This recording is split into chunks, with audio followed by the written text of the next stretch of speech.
I walked into Monica's office and found her waiting with that same practice smile, one she probably used with underperformers and layoffs, the kind of smile meant to sedate, not reassure.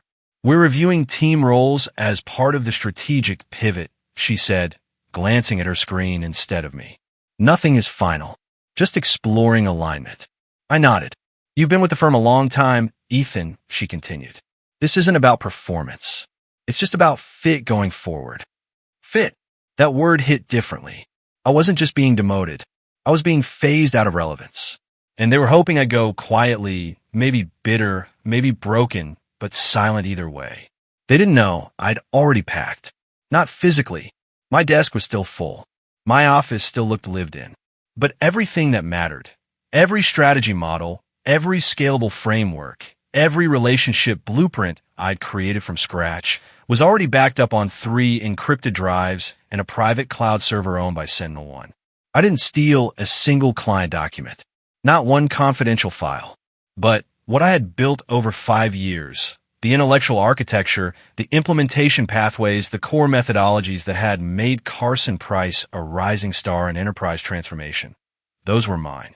Because no NDA in the world can erase what lives in your head. And I knew, deep in my bones, that the next time Westmark called for help, it wouldn't be Ryan Kavanaugh they'd ask for. It would be me. And by then, I'd have my own logo on the door. The morning of the Westmark pitch began like any other high-stakes presentation day. Early wake-up, quiet coffee, suit pressed to perfection, and a practice calm that only comes from a decade of walking into rooms where failure isn't an option. I arrived at the Midtown Manhattan Tower 30 minutes early, the city just beginning to hum with its usual chaotic rhythm. Horns, footsteps, voices. But none of it reached me. I was locked in. This wasn't just another proposal. This was the culmination of everything I had built for Carson Price. Not just strategy and systems, but trust. Westmark wasn't a cold lead I stumbled into. It was a relationship I had cultivated over nearly a year, brick by brick, handshake by handshake, conversation by conversation. I had sat in their global offices in Berlin, walked through their back-end logistics in Austin, listened to their pain points in long calls that stretched into the night. I knew their business better than some of their own senior staff did. And now, the final pitch. 12 of their top executives were seated in a sleek, glass-walled boardroom overlooking the skyline. I stood in front of them with everything I'd ever been proud of sitting in 62 slides. Every insight, every model, every carefully constructed projection meant to transform a legacy system into a streamlined, scalable machine. This wasn't just about technology or revenue. It was about reshaping how Westmark engaged with the world. Ryan Kavanaugh was in the back corner, silent, arms folded. He hadn't been in any previous meetings. When I caught his eye before we began, he offered a smile, tight, controlled, the kind that doesn't reach the eyes. "Dale thought I should observe today," he'd said. "Continuity, purposes." And just like that, I understood. Today wasn't just a pitch. It was an audition I had no chance of winning. Still, I delivered.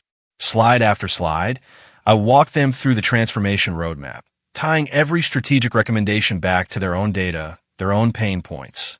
I answered questions with clarity, adjusted projections in real time, offered contingencies for concerns I already anticipated.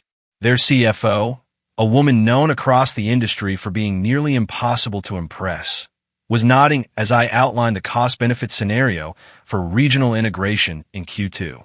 I could feel it. They were on board. The deal was closing itself. And then, as I transitioned to slide 29, the Phase 2 rollout, it happened. Ping. A quiet, almost delicate notification slid across the top of my tablet screen, as harmless as a calendar alert, but with the impact of a wrecking ball. Ethan Ward, employment terminated. Effective immediately. Please log out of all systems post-pitch. 8 words. That's all it took. For a heartbeat, I didn't move. Didn't breathe. The room didn't change. No one saw the notification but me. But I changed. Blood roared in my ears. My fingertips went cold. My mouth kept moving, muscle memory forcing the words out, even as the foundation of everything I had built collapsed beneath me. I finished the sentence. I kept going, because I wasn't going to give them the satisfaction. because even as they cut me off at the knees, they hadn't touched my spine. The presentation wrapped 15 minutes later. Their COO leaned forward, clearly pleased. Their CTO asked a few final clarifying questions, which I answered without so much as a tremor in my voice. I closed the deck, thanked them all for their time, and walked out, calm, steady professional. I didn't return to Carson's office. Didn't clear my desk. Didn't shake hands or say goodbye. Everything important had already been extracted. The only thing left behind was a shell they no longer knew how to fill. I walked 6 blocks in silence, my phone vibrating with messages I didn't answer. Colleagues asking what happened. Rumors already spreading. No one knew yet that I had been fired mid-pitch. But the vacuum left in my wake would soon speak for itself. My destination was a quiet, nondescript office building on the east side, the one I had leased under SentinelOne's name 2 weeks prior. Inside, Vanessa and Jacob were already waiting. I set my bag down gently and said only 4 words. They actually did it. No anger, no shock, just confirmation. Vanessa's eyes widened slightly. During the pitch, I nodded. Mid-sentence, Jacob exhaled through his nose and said what we were all thinking. Then it begins. Within the hour, we activated everything we'd been quietly assembling. Legal entity, branding suite, proposal templates, data rooms, CRM systems. SentinelOne went from blueprint to breathing entity in a single day. It wasn't a startup. It was a detonation. Carson Price had underestimated something fundamental. They thought power lived in titles, in systems, in access permissions and paychecks. But power, real power, lives in relationships, in trust, in the ability to look a client in the eye and say, I will get this done, and have them believe it, not because of your company logo, but because of your name. That's what they never understood. And by the time they realized their mistake, it would be far too late. In the hours after I left the Westmark boardroom, the world felt eerily quiet. Not peaceful, not calm, just paused like a breath held in the lungs of a collapsing building. I didn't feel anger. I didn't feel fear. What I felt, more than anything, was clarity. A calm so razor-sharp it felt almost unnatural, like the moment just before a wave crashes. I didn't go home. I didn't reach for a drink or sink into a couch or call someone to process what had happened. Instead, I walked straight into the office space we'd been quietly setting up.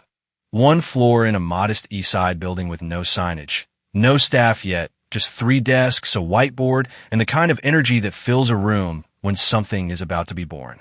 Vanessa and Jacob were already inside, the lights low, their laptops glowing like watchfires. They looked up when I entered, not with questions but with recognition, because they already knew the moment had arrived. It wasn't theoretical anymore. It wasn't a backup plan. It was real.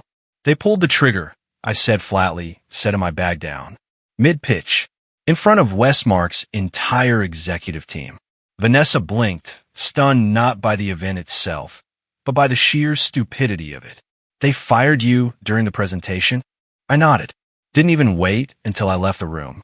Jacob leaned back, shaking his head slowly, his lawyer brain already calculating the public relations disaster Carson Price had just created. They thought they were being clever, he muttered. But all they've done is light a signal fire. I pulled out my phone and opened a pre-drafted message. No emotions, no accusations, no bitterness, just a clean, factual note to Westmark CTO, Lillian Cross. As of today, I am no longer affiliated with Carson Price Group. I appreciated the opportunity to work with you and your team.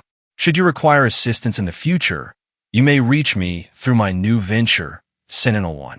I hit send, and then I waited. Not long. 20 minutes later, my phone buzzed. Not with a reply to me, but with word from a contact still inside Carson. Westmark had responded directly to Dale Merrill and the executive team. Their message was precise and unambiguous. We are placing all contract discussions on hold until further notice. Please cancel all scheduled implementation meetings. We will be reassessing our strategic partnerships. In that moment, the silence that had followed my departure turned into something louder than any outburst I could have orchestrated. Carson hadn't just lost a strategist. They had lost the deal, and more than that, the trust behind it. That night, as the city buzzed on around us, we officially activated the full Sentinel-1 system. Our logo, minimal and sharp, went live. The client portal opened. The knowledge library populated.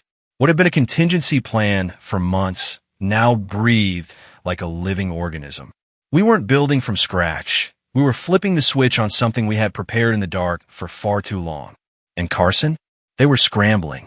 By the next morning, I had 5 missed calls from people I hadn't heard from in weeks. A few were confused. Some sounded nervous. One sounded furious. And then, just before noon, Dale called. I watched his name flash across my screen. I didn't pick up. He left a voicemail, voice tight with performative calm. "Ethan, we need to talk. There's been some misunderstanding. Call me back." There was no misunderstanding, only miscalculation. The next day, Lillian Cross, the same Westmark CTO who had looked me in the eye during that final pitch and said, "This is exactly what we've been looking for," walked into our new office. She didn't ask for a tour. She didn't comment on the size of the space or the fact that the chairs still squeaked and the conference room was barely furnished. She simply sat down across from me, crossed her arms, and said, "What happened over there?" I gave her the simplest version. Internal politics. Bad timing. Wrong priorities. She looked at me for a long moment. They lost us the second they tried to swap out the one person who actually understood our business. I didn't respond. I didn't need to. She leaned forward slightly. "Can you still deliver what you promised in that pitch?" "I can," I said without hesitation. Same team. Same strategy. Only now we're faster. 3 days later, Sentinel-1 signed its first major contract. Not bad for a company with no staff directory and a printer that still jammed every other morning. But it wasn't about the furniture. It wasn't even about revenge. It was about building something that no one could take from me again. And with every passing hour, the silence from Carson Price began to change tone. From confusion to concern, from concern to panic. Because they were beginning to realize the truth. They hadn't just fired a strategist. They had set something better in motion. And this time, I wasn't coming back. It started with a delayed meeting. Just a polite, unsuspicious email from Westmark's front office to Carson Price Group, postponing the scheduled contract finalization session that had been set for the following Tuesday. No alarm bells, no fiery calls, just a short message citing internal review timelines and a request to regroup in 2 weeks. To anyone watching from the outside, it was routine, normal, a blip. But on the 18th floor of Carson's global headquarters, where boardroom walls had grown tighter and smiles more rehearsed since the day I walked out, that one postponement registered like a seismic tremor. Because it wasn't just a pause. It was the beginning of hesitation, the most dangerous force in high-stakes corporate deals. Hesitation isn't loud. It doesn't shout or threaten, but it bleeds momentum, and momentum is everything when you're trying to close a deal that size. From inside, I was hearing things. Not gossip. Signals. Ryan Kavanaugh had taken point on Westmark after my departure. An executive who was great with buzzwords, even better at credit stealing, but utterly out of his depth when it came to cultivating real trust with high-level clients. He had the language of strategy, but none of the soul. And Westmark felt that immediately. Where I had answered questions with specificity, Ryan responded with jargon. Where I had customized, he generalized. Where I had built a roadmap tailored to Westmark's unique pain points, he offered one-size-fits-all frameworks pulled from slide decks he didn't even fully understand. And Westmark, quietly, calmly, began backing away. I didn't chase them. I didn't even reach out beyond that initial message. I didn't have to. Because the people who make real decisions in billion-dollar companies don't move based on pitches. They move based on people. On trust, on the unspoken certainty that when something breaks at 2 a.m., the person on the other end of the line knows how to fix it and won't hand them off to a junior associate with a script. Carson had burned that trust, mid-pitch, in front of their most important client. So I waited, and sure enough, it came. Not another email. A knock. Lillian Cross, Westmark's chief technology officer, requested an in-person meeting. No agenda, no assistant. No entourage. She walked into our still-under-construction office wearing a gray power suit and the kind of expression that tells you this isn't a visit for show. This is a move. I led her into the small glass conference room, where the walls still smelled faintly of fresh paint and the chairs hadn't been fully unwrapped. No branding, no framed vision statements. Just three of us, myself, Jacob, and Vanessa.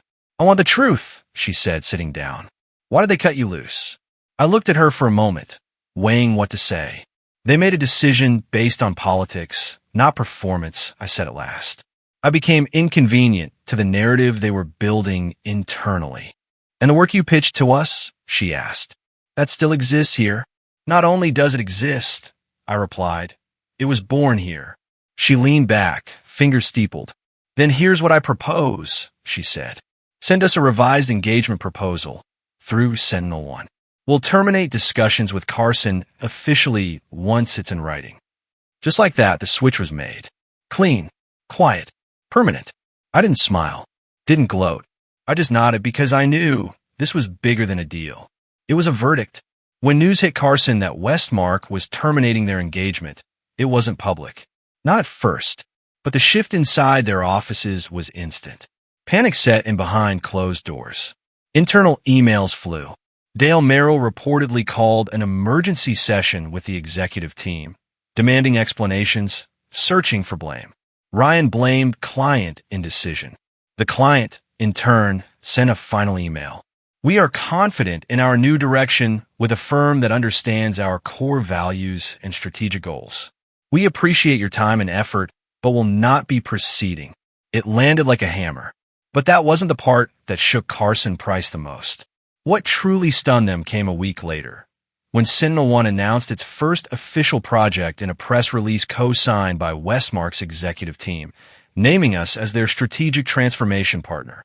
I didn't mention Carson once, but everyone knew, because in the world of consulting, clients speak with their feet, and Westmark had just walked. Not because we promised more, but because we promised exactly what they needed and delivered it without noise, without spin, without the politics that had poisoned our former employer from the inside out. Inside SentinelOne, there was no celebration, just quiet resolve. We weren't in this to burn bridges. We were here to build better ones. And the world had just begun to take notice. If Westmark was the first domino, then what followed could only be described as an elegant collapse. One that didn't explode outward but folded inward, quietly, almost gracefully, like a building sinking into its own shadow. Carson Price Group had built its brand on momentum, on the illusion of rising trajectory, of seamless expansion and internal cohesion. But illusions like balance sheets only hold when the math underneath still adds up. And when you lose a $72 million engagement, one that had already been paraded before stakeholders and baked into quarterly forecasts, the math starts to fall apart. I wasn't in the room when it happened, but I know exactly how it played out. Dale Merrill pacing across the long stretch of his executive suite, voice rising with each sentence as he demanded explanations from a team that had never actually understood the deal in the first place. Ryan Kavanaugh offering slippery words like client reevaluation and external volatility, sidestepping the core truth like it was a landmine he couldn't afford to step on. But the truth didn't need defending. It had already spoken, through silence, through withdrawal, through the sudden vacuum of one of the firm's biggest clients disappearing with no warning and even less drama. And Westmark wasn't alone for long. Over the next 3 weeks, 2 more enterprise clients that I'd spent years cultivating, clients that were still listed in Carson's internal pipeline reports as secured renewals, quietly pushed their quarterly review meetings into unspecified future dates. Internally, that was code for stalling. Externally, it was the first sign that the relationships I had built weren't tethered to Carson Price at all. They were tethered to me. One of them, a global logistics platform based in San Diego, reached out through back channels. The email was simple, professional, but what it meant was everything. Ethan, we've heard about your new venture. We're exploring new options for strategic support. Would you be open to a conversation? I didn't say yes. Not immediately, because I wasn't looking to poach. What I was building with SentinelOne wasn't about conquest. It was about correction. We weren't going after Carson Price's clients. We were just creating an environment where they no longer had to tolerate being underserved, undervalued, or treated like accounts instead of partners. Back inside Carson, the unraveling gained speed. Talia Sharp, the junior strategist they had once positioned as my successor, sent me a message one Friday evening. Just a single line. Can we grab coffee next week? There's more going on here than you think. We met at a quiet cafe on 11th Street, far from the usual executive haunts. She looked older than I remembered. Not in years, but in the kind of exhaustion that doesn't come from workload, but from disillusionment. They're falling apart, Ethan, she said, stirring a tea she wasn't drinking. The merger plan? It's a disaster. No one's aligned. Departments are fighting for resources. Initiatives are overlapping, duplicated, or stalled completely. I listened, saying nothing, letting her talk. Ryan keeps blaming execution, she continued, but the real problem is the framework. It's been changed, twisted. What they're using now, it's not yours. I nodded slowly, the final confirmation of what I'd already suspected. My original strategic plan had been gutted and reassembled by people who didn't understand what held it together. They had borrowed the form, but not the function. It was a shell, clean on the surface, empty underneath. I'm leaving, she said quietly. So are a few others. But I want to talk to you first. Why me? I asked, even though I already knew.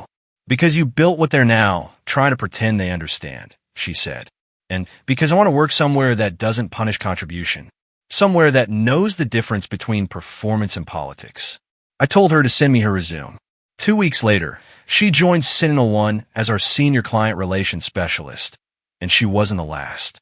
What Carson never understood, what they still didn't understand, was that people don't leave companies because of bad days.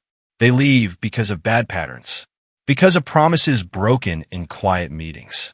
Because of leaders who reward theater over substance. And then try to replace me with someone cheaper, someone younger, someone more malleable. They hadn't just weakened their bench. They'd poisoned their culture. By month's end, the shift in perception was undeniable. Internally, they had launched a renewal initiative, a rebranding of desperation, designed to retain what few clients they still had by offering discounts, rapid assessments, free pilot programs.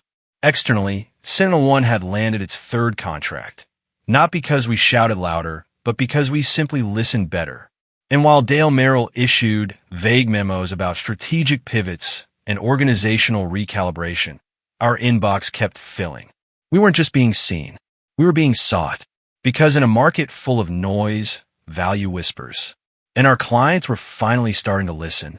9 months after I was terminated mid-pitch, the inevitable finally happened. It wasn't broadcast with a press release or blasted across business headlines with dramatic flair. It didn't make the cover of Forbes or spark Twitter debates about executive incompetence. No, the fall of Dale Merrill came the same way power usually slips in corporate America. Behind closed doors, under the pretense of strategic differences, wrapped in carefully crafted language designed to soothe shareholders while quietly erasing mistakes. But those of us who had lived inside the machine knew exactly what it meant. Carson Price Group's board of directors had called an emergency session the week before, citing Q3 losses that were deeper than expected. Losses that weren't just numbers on a spreadsheet, but direct consequences of relationships severed, strategy fumbled, and culture poisoned. Client retention was down 22%. New acquisitions had dropped by more than a third. And their once celebrated merger integration, the one I had architected and they had butchered, had turned into a fragmented mess of duplicated roles, confused org charts, and interdepartmental cold wars.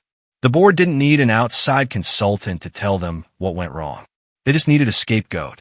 And Dale, the man who thought firing me during his $72 million pitch was a brilliant chess move, had run out of pawns to sacrifice. I heard about his ousting not from the press, but from a former executive assistant who had quietly jumped ship 2 months earlier and now handled scheduling for one of our new clients. It was brutal, she said on the phone, voice hushed. No thanks, no speech, no handshake. They voted. He left. No gold watch. No goodbye cake. Just a closed door and a line scrubbed from the leadership page of their website. 2 days later, Ryan Kavanaugh disappeared as well. No announcement. No farewell email. One moment he was there, smiling that polished, hollow smile on their corporate homepage. The next, gone, like I had been once. Only this time no one even pretended to ask where he'd gone. It was poetic, really. The man who had stolen my strategy to climb the ladder had reached the top, only to find that the ladder had been leaning against the wrong building all along. And while they were busy managing the fallout, Sentinel-1 was hiring. We had grown from a lean 3-person strike team to a staff of 28. Not bloated, not reckless, but intentional. Every hire made with care. Every role defined by purpose. We didn't have pool tables or juice bars or rooftop lounges. What we had was clarity, execution, and results. What we had was trust. Westmark had not only completed Phase 1 of their digital transformation ahead of schedule, they had already greenlit Phase 2 and referred us to 2 more partners in their network. One of those partners, a national retail chain, came to us after a disastrous experience with Carson's newly reorganized analytics team. They talk like consultants, their COO told me over lunch, but they think like interns. We signed that deal 2 weeks later. At first, I thought I might feel something when I heard about Dale's fall, satisfaction, closure, maybe even a flicker of vengeance. But when the news finally came, what I felt wasn't triumph. It was distance. I had moved on so completely, so deliberately, that by the time they collapsed, it no longer felt like revenge. It felt like gravity. Because the truth is, they didn't fall because of me. They fell because of themselves. I didn't bring them down. I just stopped holding them up. 4 or 5 years, I had been the scaffolding they never acknowledged, the strategist who made their promises possible, the quiet mind behind the headlines they loved to print.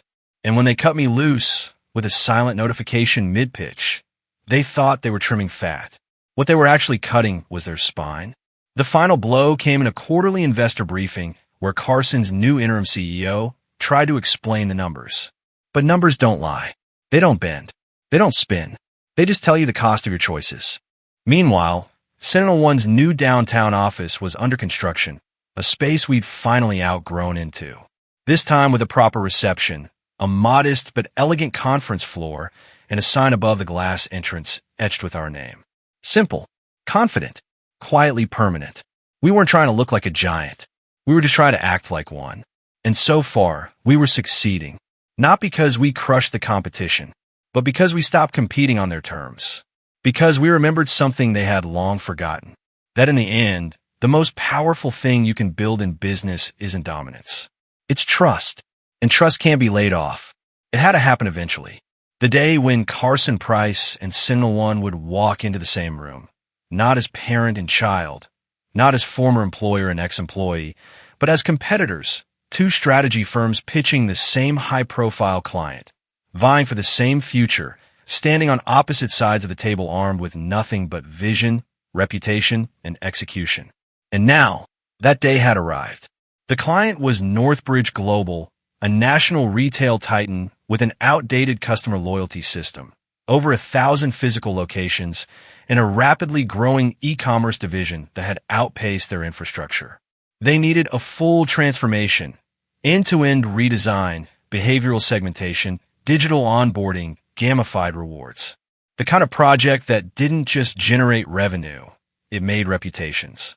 They'd quietly invited 5 firms to present proposals. 2 dropped out early. A third was eliminated after the first round of evaluations. And the final 2, Carson Price Group and Sentinel-1. I knew it wasn't coincidence. Northbridge's CIO, Victoria Reese, had once worked under Lillian Cross at Westmark. Word travels fast in those circles. And while she'd never said it directly, I could read between the lines in her briefing call when she said, "We're looking for a firm that knows how to make promises real." They scheduled the final presentations for the same day. Carson in the morning, us in the afternoon. Same boardroom, same executives, same stage. I arrived at the lobby of Northbridge's Chicago headquarters at 12:47 p.m., wearing a tailored navy suit, no tie, clean cut, centered. Vanessa was by my side, along with Marcus, our newly hired director of customer experience, a sharp thinker with the calm voice of someone who had spent years guiding enterprise clients through transformation storms. As the elevator doors opened, I saw them. Ryan was gone, of course, and Dale had already been erased. In their place stood a thin, nervous-looking man in a slightly oversized blazer, flanked by three staffers who looked barely old enough to rent a car. Their expressions were polite, but strained, like they'd just walked out of a battlefield with more bruises than pride. Then I saw her. Talia. She stood just outside the glass-walled boardroom, arms crossed, watching both groups with eyes that missed nothing. She was ours now, senior client relations specialist at Sentinel One, and she knew exactly what she was seeing. As Carson's team exited, the nervous man gave me a small nod. I returned it. Not cold, just certain. He passed me, head slightly lowered. I didn't look back.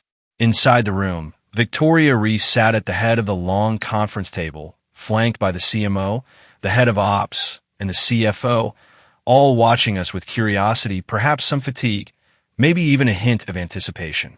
I started with a story. Not a slide, not a slogan. A story about a woman named Alicia, a single mother in Cleveland who shops at Northbridge once a week and hadn't received a personalized offer in over a year. About how that disconnect cost them $7.34 in potential margin every week, multiplied by millions of customers. About how the loyalty system they had built to retain trust had turned into a digital wall, something that made customers feel like a transaction, not a relationship. And then we pivoted. We didn't dazzle them with abstract language or convoluted acronyms. We demonstrated how a system designed around behavioral intelligence, simplified UX, and modular gamification could increase re-engagement rates by 29% in 3 quarters, backed not by projections, but by case studies from Westmark and our recent retail deployment. Vanessa outlined the technical stack with ease. Marcus spoke to customer psychology like a therapist disguised as a data scientist. And me? I simply told the truth. What we do, why we do it, and what happens when strategy is actually lived, not just written in a deck. We finished precisely on time. Victoria leaned forward slightly, elbows on the table. If we choose Sentinel One, she said, what guarantee do we have that you'll still be leading the project 6 months from now? I smiled, because when I walked away from the last company I built strategy for, I replied, it wasn't because I failed to deliver. It was because I refused to compromise the work. Sentinel One exists because I believe clients deserve more than deliverables. They deserve accountability. And we don't just lead from the top here. We lead from every angle. There was a pause. Then she nodded. Thank you, Mr. Ward. We'll be in touch very soon. We left the room without rushing, without second-guessing. And for the first time since founding Sentinel One, I felt something I hadn't let myself feel before. Closure. Not because we won, though part of me already sensed we would, but because we had shown up not to beat Carson Price, but to outgrow them. And somewhere deep in that boardroom, I think Northbridge saw the difference. One company sold strategy. The other embodied it. The call came 3 days later. Not an email. Not a forwarded memo. A call, direct, intentional, the kind of communication you use when the decision being made carries weight. I was in the middle of reviewing onboarding documentation for 2 new hires when my phone lit up with a Chicago number I didn't recognize but instinctively understood. Victoria Reese. The voice said on the other end when I picked up, Northbridge Global. I stood, walked to the window of my office, and looked out over Denver's modest skyline, a view that still felt a little surreal.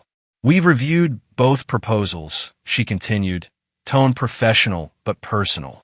There was value in each, but only one of them reflected a real understanding of our people, not just our process. There was a pause. We'd like to move forward with Sentinel One.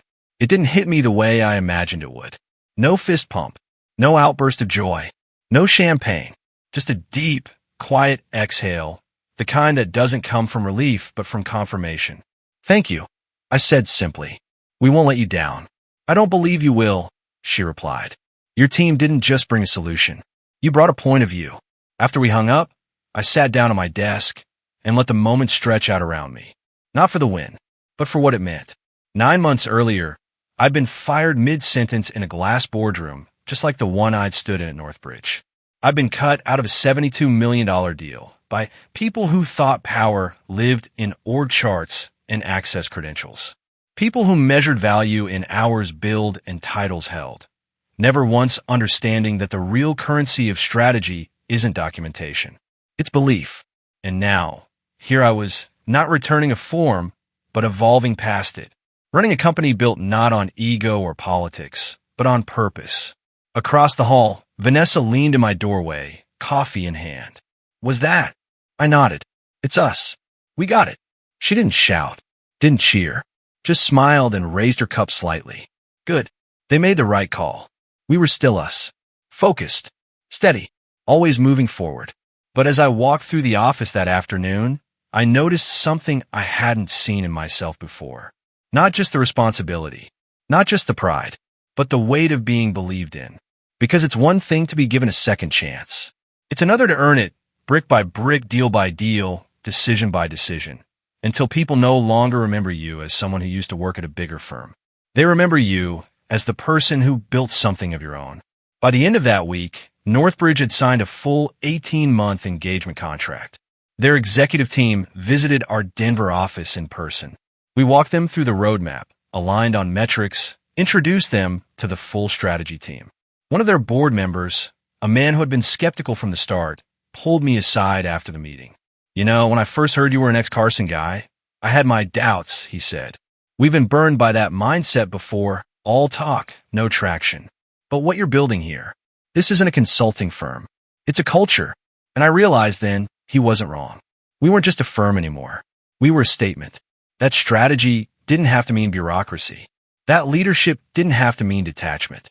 That intelligence, when paired with humility, could move faster than noise ever could.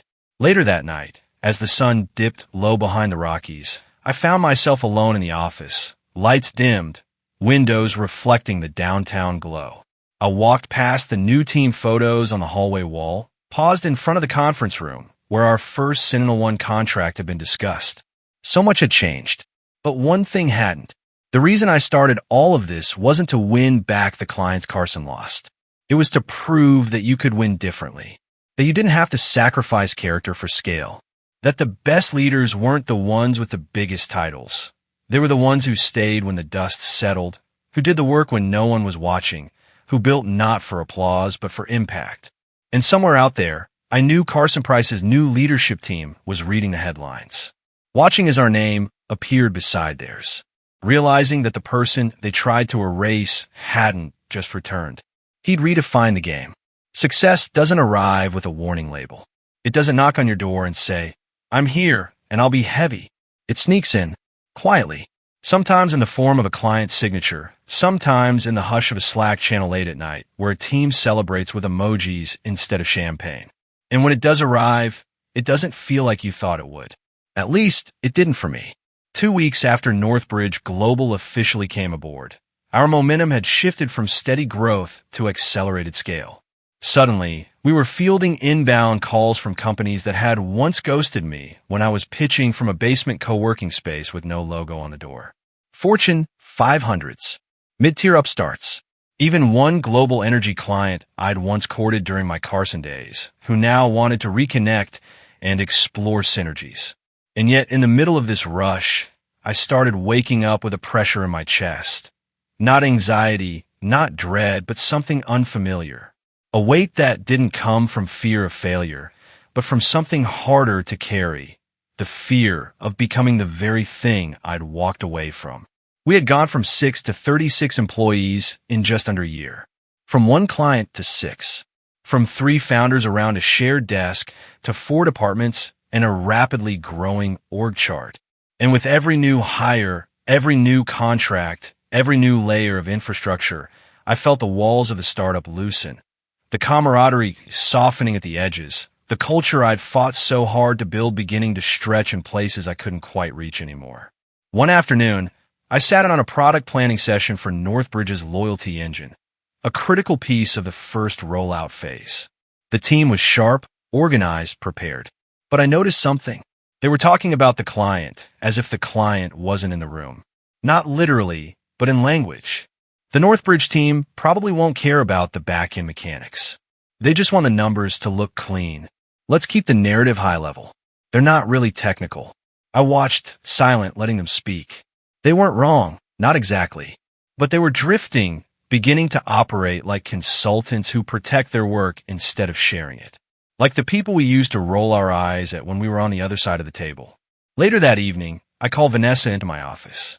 "I want to start a new practice," I said, leaning back in my chair, staring at the city lights beyond the window. Call it client proximity or strategic empathy or something. A team within the team that ensures we never lose sight of the people behind the logos. She raised an eyebrow. "You're worried we're drifting." "Not yet," I said. "But the seeds are there." She nodded slowly. "I'll put something together." It wasn't about micromanaging. It was about memory, about remembering the feeling of being cut off mid-sentence by a system that valued process over people, and making damn sure we never became that system. The following week, a new challenge arrived, not external but internal. Jacob Meeks, one of my original co-founders, our legal backbone and steady hand in the chaos, asked for a meeting. When he walked in, he didn't sit like he usually did. He stayed standing, arms crossed loosely, face calm but unreadable. I looked up. Head of legal at Rowan Walker, he added. Global firm. Public track. They're offering equity, full autonomy, international team. For a moment, I said nothing. Not because I didn't want to respond, but because I needed to feel what my gut was telling me and not just react. "Are you thinking of leaving?" I finally asked. He sighed. "I don't know. I helped build this place. But we've changed. It's not just us in a room anymore. It's bigger, faster. I'm proud of that. But I also miss what it was." I nodded slowly. "Because I did too. You won't offend me if you take it," I said. "But if you stay, it can't be because of comfort or loyalty. It has to be because you believe in what we're still becoming." Jacob looked at me for a long time, then finally sat down. "I'll think about it," he said. "But if we keep growing like this, we'll need to start redefining what success actually means." And there it was, the real lesson. Winning the pitch, the client, the deal, that was the easy part. Keeping your soul intact as you scaled, that was the work. Jacob didn't give me an answer that week. He didn't need to. You could feel it in the way he moved through the office, a little slower, a little quieter, like a man folding the corners of a chapter he wasn't ready to close, but could no longer pretend to reread. He still showed up to meetings, still reviewed contracts with the precision that had earned him his reputation, still answered every call. But he had already stepped back, if only in spirit. And I knew better than to chase someone who had to walk the next part of their journey alone. We had started this together. Two people with nothing but a folder named Sentinel One, a few legal loopholes, and a shared sense of righteous rebellion. But rebellion is a sprint. Building is a marathon. And the truth no one tells you is that not everyone who starts with you is meant to finish beside you. The following Thursday, he asked if we could get lunch. Just the two of us. We went to a little bistro tucked between a florist and a bookstore off Colfax. No fanfare, no business talk, just a meal that felt like something from another life. He talked about Rowan Walker's offer, how they wanted to set him up with a small team in London, how his wife had always dreamed of living overseas for a few years. I listened, nodded, asked questions where it made sense, but mostly I just let the silence between us hold space. "You're not angry?" he asked eventually. I shook my head.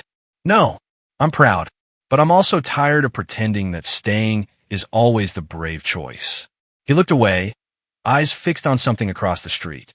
Then he said, "I needed to hear that." We finished our lunch without a single word about Sentinel One. And when we stood up to leave, he pulled me into a quick hug, the kind men give each other when they respect something deeper than convenience. 3 days later, he submitted his formal resignation. 2 weeks after that, he was gone.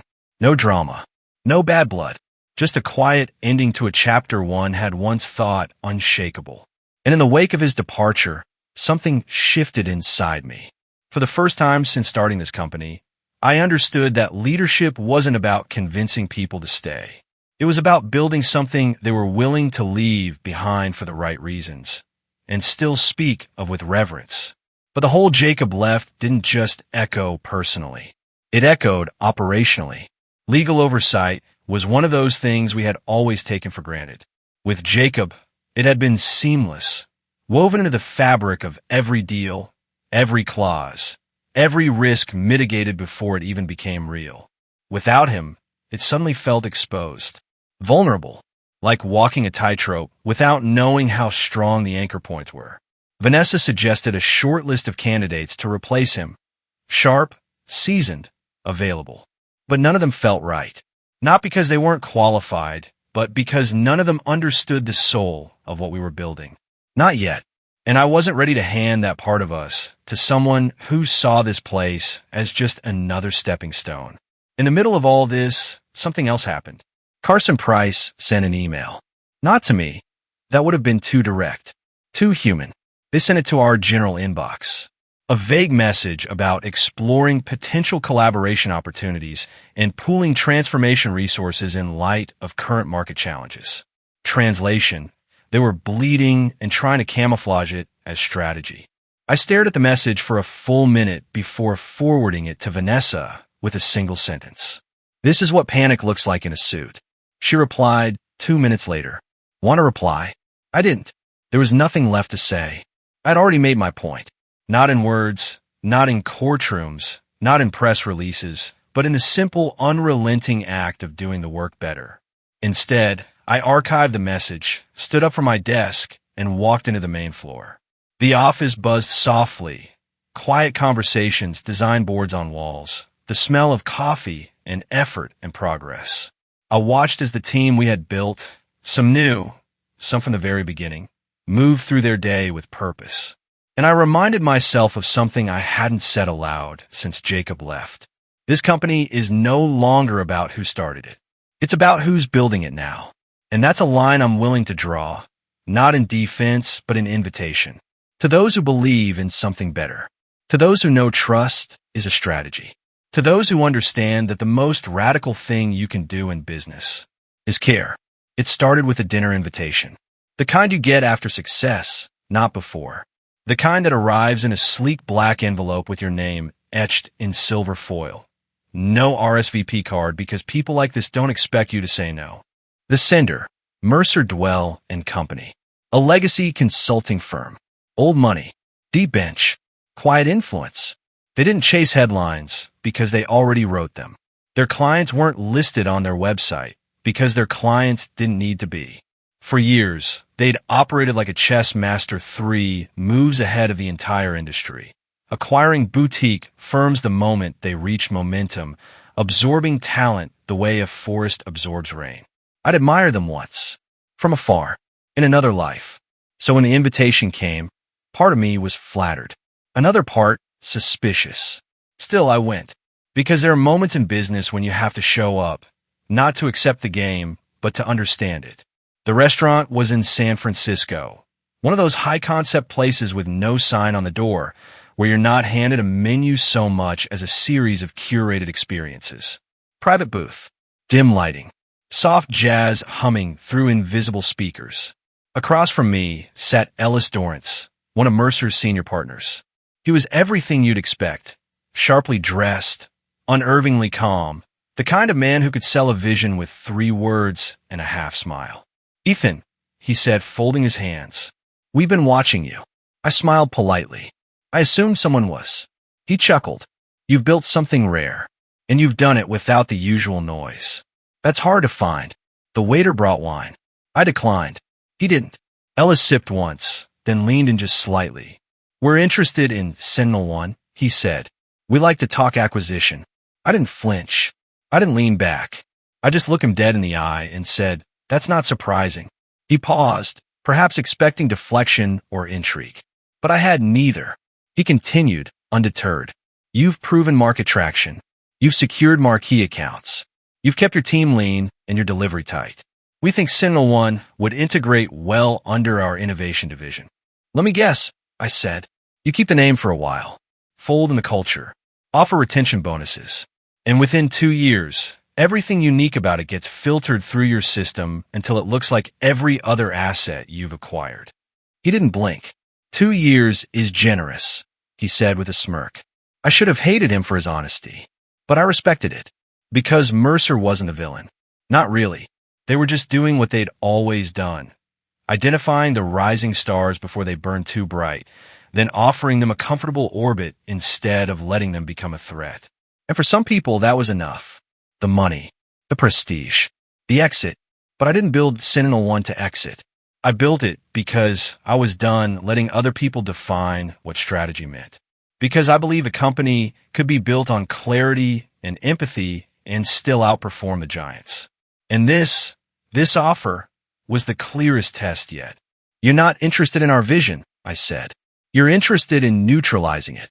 Ellis tilted his head, not offended, intrigued. You're not wrong, he said quietly. But don't mistake absorption for erasure. Sometimes the best way to preserve something is to scale it through something larger. I nodded slowly. Then I leaned forward. Or sometimes the best way to preserve something is to protect it from dilution. Because culture doesn't scale the way code does. You don't replicate values through mergers.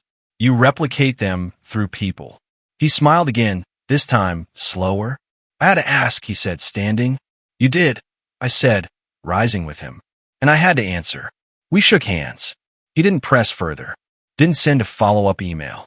That wasn't how Mercer worked. They made the offer once. If you declined, they simply moved on. Not because they couldn't compete, but because they didn't need to. And yet, that night on the plane back to Denver, I couldn't shake the question looping in my head. What would I have done if I didn't already know who I was? Because that's the real threat in business. Not betrayal, not sabotage, but seduction, the kind that arrives wearing success and offers you comfort in exchange for your edge. And I just said no. Not to a number, not to a firm, but to the easy way out. Because we hadn't come this far to cash in. We'd come this far to change the terms. And some things, integrity, independence, identity, don't have a price. They set the price. I didn't tell the team about the Mercer offer right away. Not because I was hiding it, but because I needed time to understand what it meant, not just to me, but to the shape of what we were building. Leadership, I'd learned, wasn't always about broadcasting your victories or reporting every challenge. Sometimes it was about protecting the energy in the room. And energy, when you're building something fragile and alive, is everything. Still, the air changed the minute I walked back into the office. It wasn't in the words. No one said anything. But people like Vanessa and Marcus didn't need words.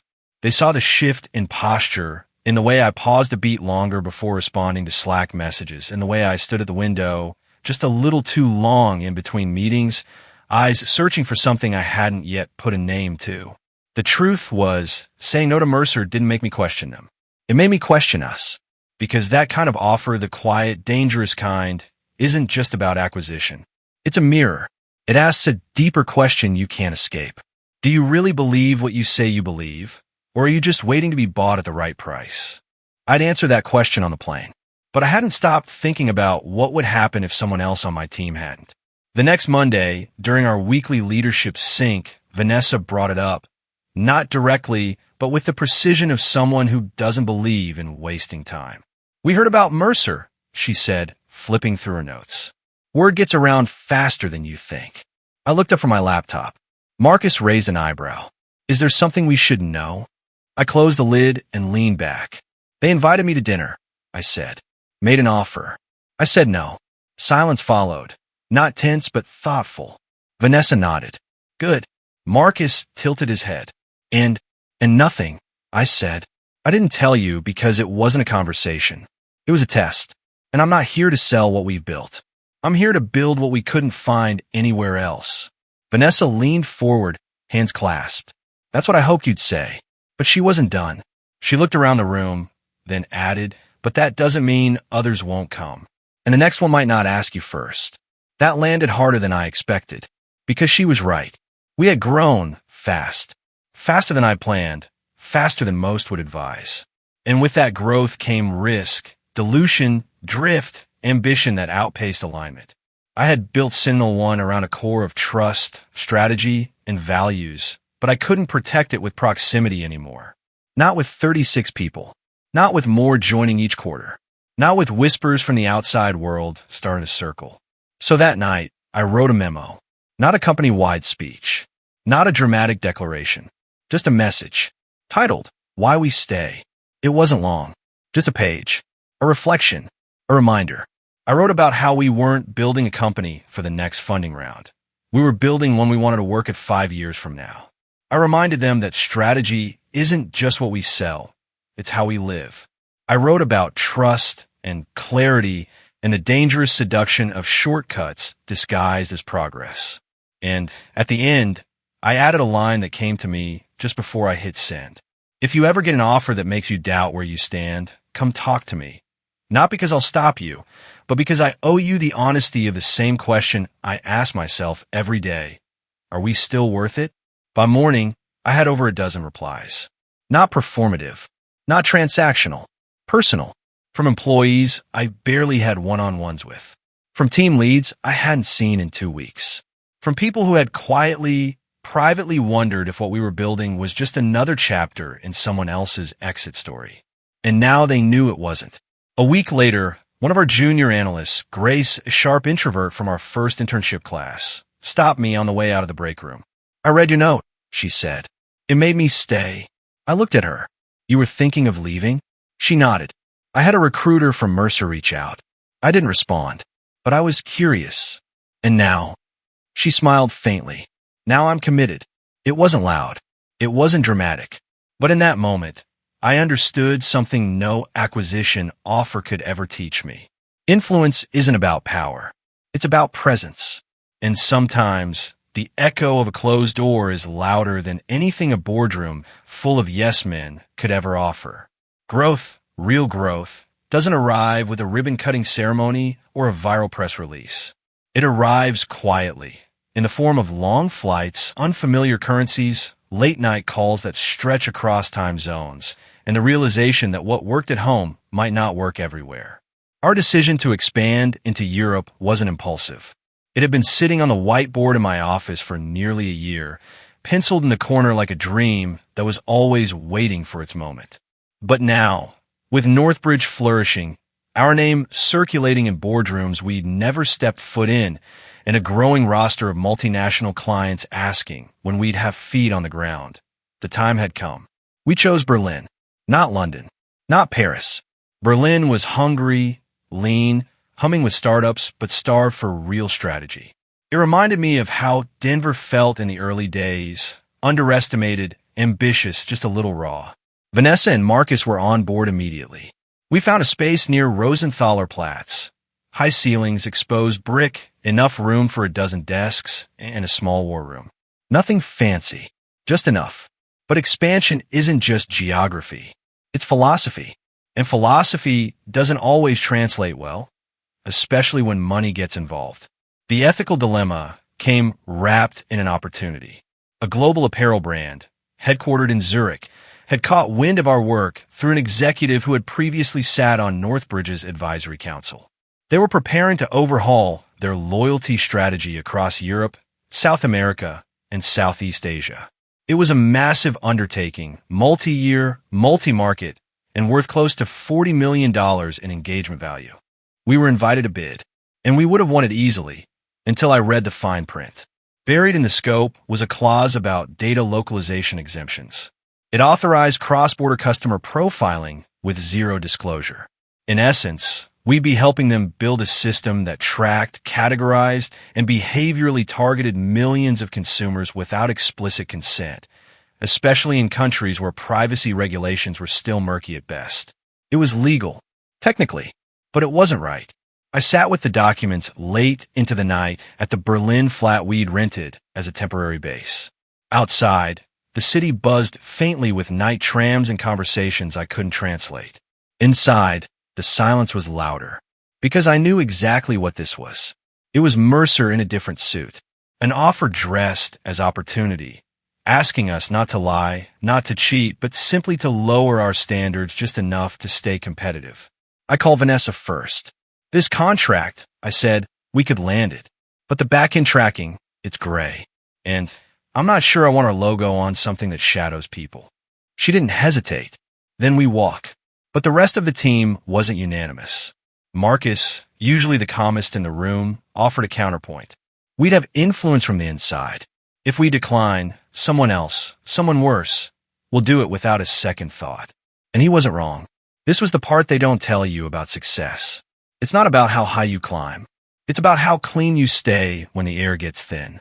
I brought the team together the next morning in our Berlin office. Everyone crammed into a space too small for the weight of what we had to decide.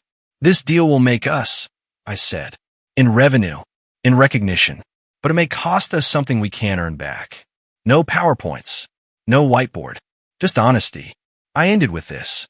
We have two choices. Win by any means, or win by what we believe. But we can't do both. The silence was long. No one reached for their laptop. No one scribbled notes.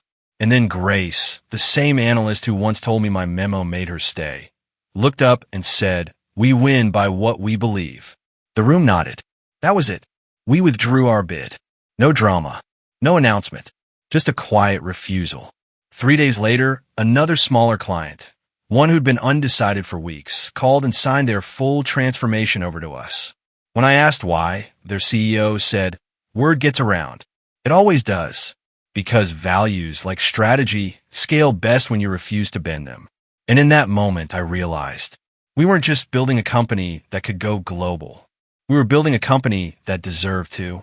It was supposed to be a normal Wednesday, the kind that slips between big projects and bigger decisions, quiet, manageable, the kind of day a founder might use to recalibrate or simply breathe. I was in the Denver office, back from Berlin for 10 days, just long enough to realign the senior team and remind myself that home is still where the culture is built.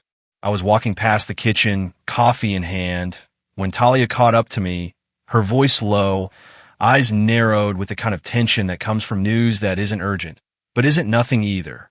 "There's someone here to see you," she said. "Didn't make an appointment. Says it's personal."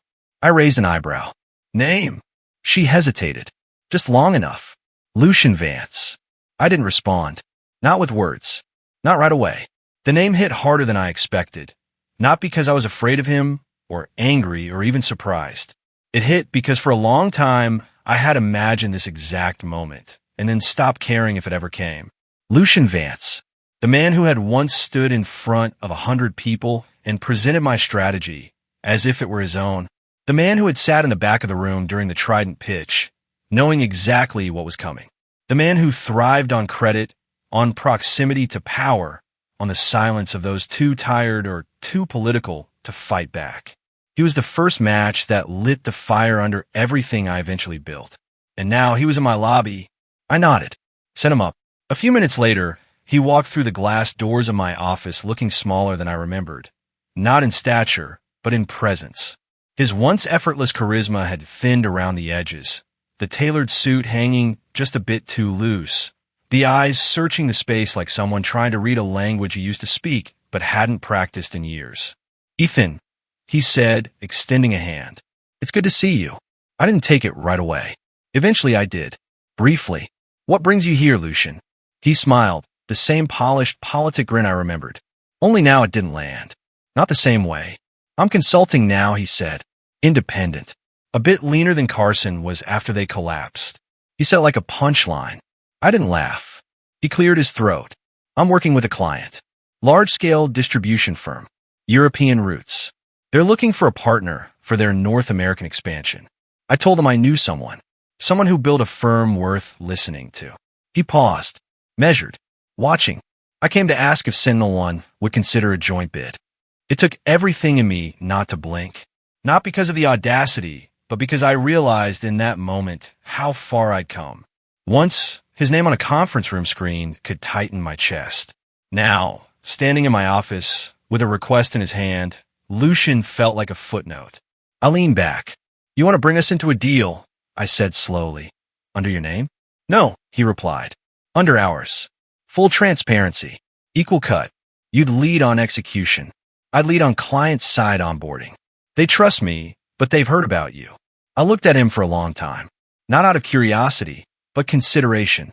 It would be a lucrative deal. A strategic win. A way into a market we hadn't touched. "And yet, there's a question you didn't ask," I said finally. Lucian tilted his head. "What's that?" "Why I might say no."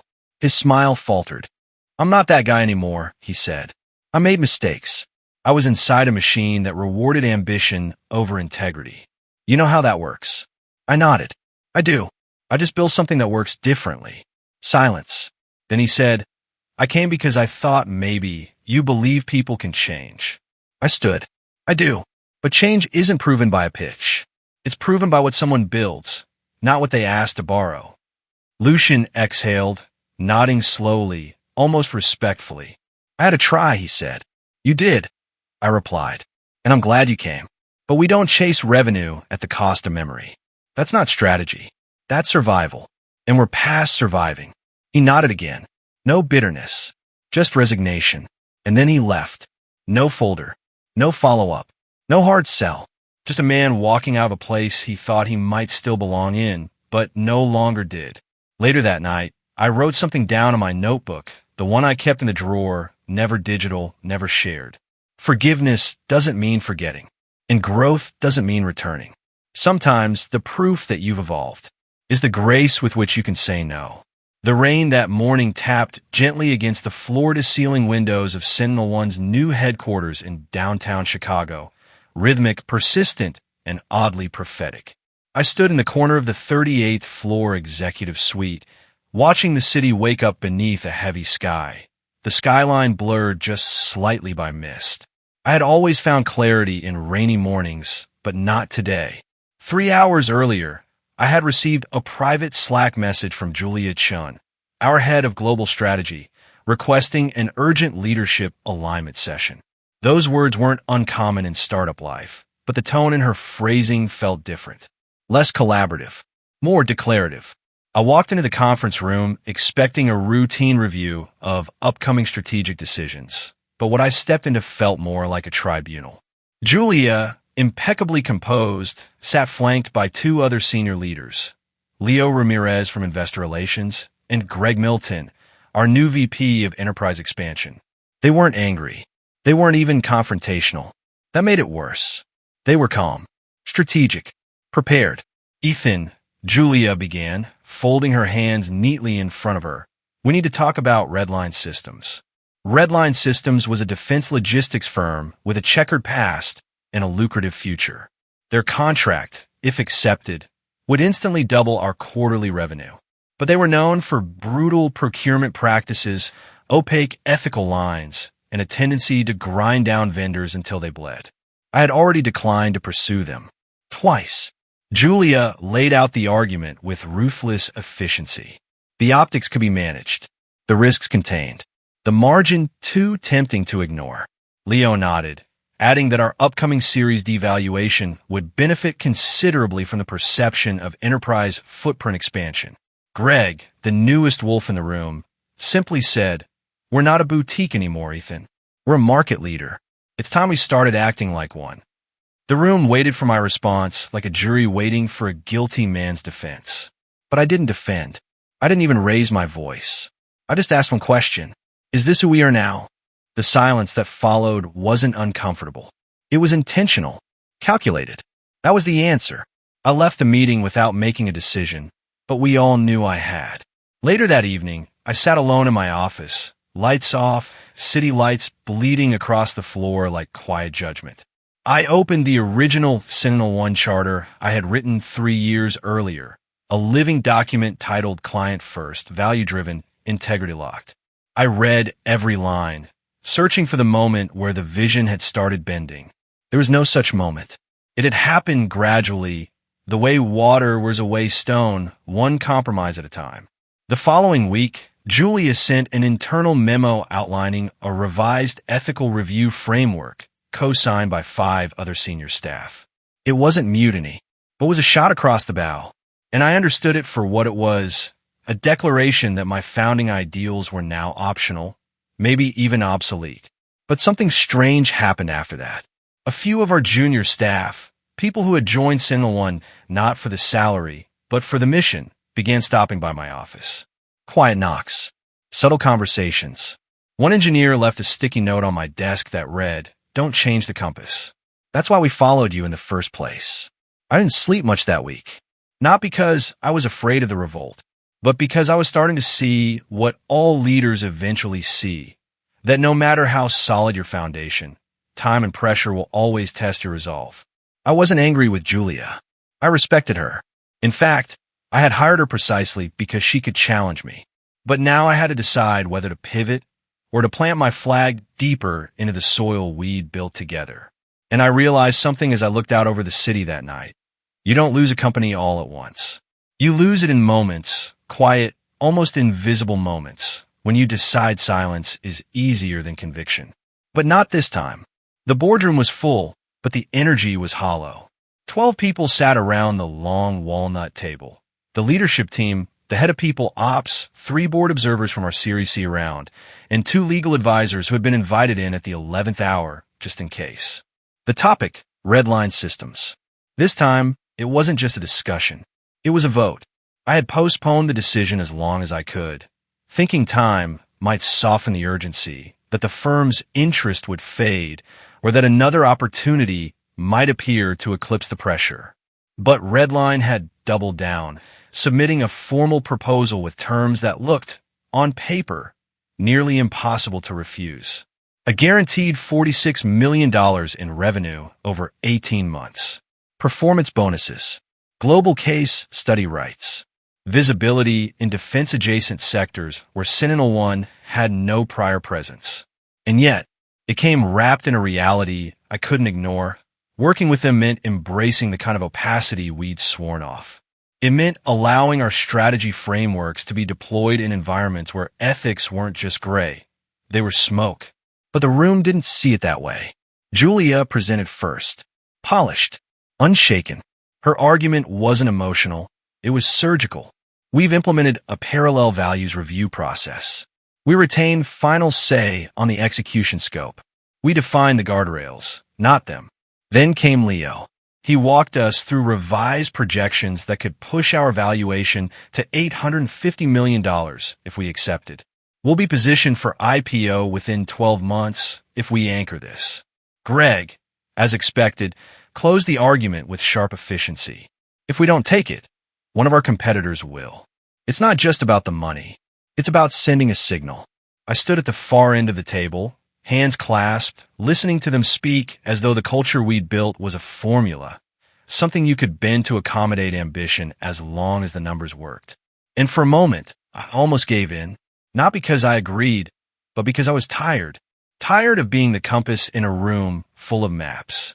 But then I looked at the small brass plaque mounted on the wall behind the head chair, a gift from one of our earliest employees, engraved with the company's original credo. Build what outlasts you. Not what scales fastest. Not what pays best. What outlasts? I stepped forward, opened my laptop, and connected it to the screen. No charts. No spreadsheets. Just a single slide. A quote. In any decision, ask yourself, if we win but lose our soul, was it worth it? I turned back to the room. I didn't build this place to win at any cost. I built it because I was tired of being told you had to choose between excellence and ethics. A beat.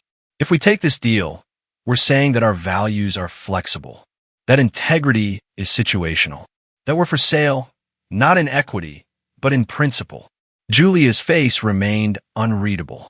Leo sighed softly, as if disappointed but unsurprised. But something shifted in Greg's expression, just slightly. Not defeat, not agreement, but maybe understanding. I continued. We have enough. We're growing. We have client waitlists. Our brand is respected because it stands for something, and that something doesn't bend just because the check has more zeros. I paused, then added, we say no, not because it's easy, but because it's right. The vote that followed was close. 7-5. We declined the Redline contract. No cheering. No high fives. Just a quiet exhale as everyone slowly filtered out of the room. Some inspired, others skeptical, a few visibly frustrated. Afterward, Vanessa came by my office, leaned on the doorframe, and said, "You just pissed off 3 of the most powerful people in this company." I nodded. "I know." "Good," she said. "That means you're still you." That night, I stayed late, not out of stress, but clarity. I walked through the empty halls, peeking into conference rooms filled with whiteboards, notes, coffee cups, the residue of minds that believed they were building something that mattered. At midnight, I stood outside the front doors, keys in hand, looking up at the glowing SentinelOne sign above the glass. And I smiled, because leadership isn't about keeping everyone happy. It's about keeping the promise. And we had just kept ours. The article landed at 6:42 a.m., a crisp Monday morning in late fall. I was halfway through my first cup of coffee, standing in the kitchen barefoot, watching the amber light crawl across the hardwood floor of my downtown condo. I wasn't expecting anything more than a quiet morning, a chance to catch up on thinking, not reacting. But the headline changed that. Rogue Logic raises $120 million, poised to disrupt strategic consulting with unfiltered tech-first model. At first glance, it was just another startup headline. Bold founder, big funding, inflated valuation. But it wasn't the capital that made me pause. It was the face. Zane Carter, 29, MIT dropout, former data strategist at Price and Colton. Sharp jawline, black t-shirt under a designer jacket. Arrogance pouring off him like aftershave. But what really twisted something deep in my chest wasn't the familiarity of his bravado. It was the ideas he preached. We don't believe in boardroom diplomacy, he had said in the interview. We believe in truth. Data doesn't need to be massaged to protect feelings. We're not here to make legacy execs comfortable. We're here to make them obsolete. The words were unmistakably familiar. Because once, not too long ago, they had been mine. Back when I was still angry, still clawing, still trying to prove that strategy didn't have to come in a bespoke suit with meaningless PowerPoints and overpriced retainer fees. Back when I thought tearing things down was the same as building something new. I spent the rest of the morning reviewing Rogue Logic's positioning deck. It was sharp, lean, aggressively transparent. They had productized rapid cycle strategy in a way I had once dreamed of before I realized how often fast comes at the cost of depth. By noon, 3 of our clients had forwarded me the article with polite subject lines like, "Seen this yet?" or "Interesting model, curious what you think." One even asked if SentinelOne was planning to evolve to match pace with the new wave. I didn't reply right away, because part of me, the younger part, the bruised part, admired Zane. Not his tone, not his ego, but his clarity. The kind of clarity that only comes before you've been tested. And I knew, deep down, that Zane hadn't been tested yet. Not really. That came later, when your best hire walks away after your first public stumble. When a client sues you not because you're wrong, but because you were too right, too fast, and they needed someone to blame. When your inbox is full of praise, but your people are quietly burning out because you never taught them how to build, only how to win. And still, the thought gnawed at me. Was I becoming the kind of legacy founder I once fought against? That evening, I attended a strategy roundtable in San Francisco. Coincidentally, or not, Zane was on the same panel. We hadn't met in person until then. Backstage, he spotted my name tag, smirked, and said, "Didn't think you still showed up to these things." I smiled. "Didn't think you'd know who I was." "Oh, I know," he said without missing a beat. "Every startup has an origin myth.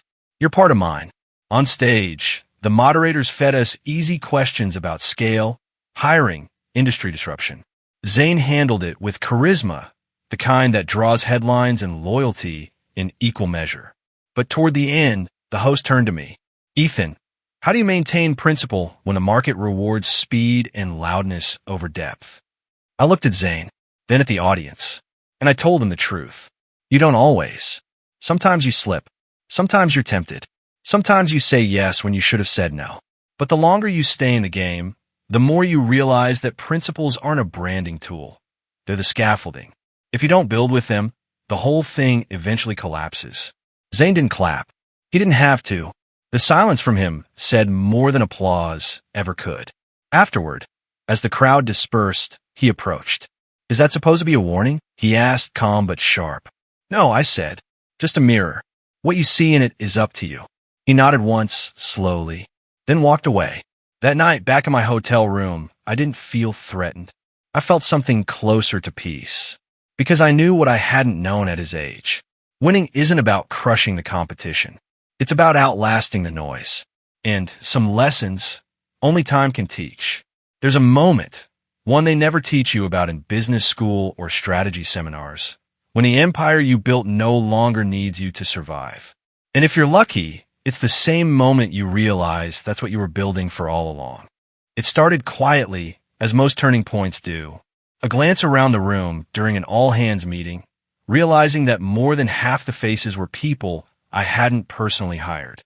A performance dashboard that hit milestones before I even opened my inbox. A Slack thread where 2 junior managers resolved a client crisis faster and cleaner than I ever could have. Autonomy had crept in. Not because I loosened my grip, but because I'd learned, slowly and sometimes painfully, to lead in a way that made me less essential over time. The decision to step back wasn't made during a dramatic boardroom epiphany or a final confrontation. It came one evening in early spring, when I stayed late after a product workshop and found myself walking through the empty hallways of SentinelOne Chicago HQ, noticing for the first time in years that the space felt whole, complete. Not because I was there, but because it had become something beyond me. I took the next 2 weeks to draft the transition memo. Not a resignation letter, not a press release, just a private roadmap. Vanessa would take over as interim CEO, with board backing and internal support already solidified. Julia, despite our friction over Redline, had evolved into a visionary operator. Grace, that quiet intern turned principal strategist, had blossomed into one of the most trusted minds in the company. She'd be promoted to head of insight. I wasn't leaving them. I was letting them lead. The team was shocked at first. There were long meetings. Some people cried. A few, like Marcus, who had been with me since day one, didn't speak for a full hour after I told them. And then, quietly, he nodded and said, "You're not leaving. You're fulfilling your promise." He was right, because that was always the unspoken deal, that I'd build a company that didn't need to be saved by a hero every quarter. That I'd design a system of thinking, a culture of clarity, not just a brand. In the final week before the public announcement, I scheduled one-on-one walks with every department head, not to talk about strategy, but about stories.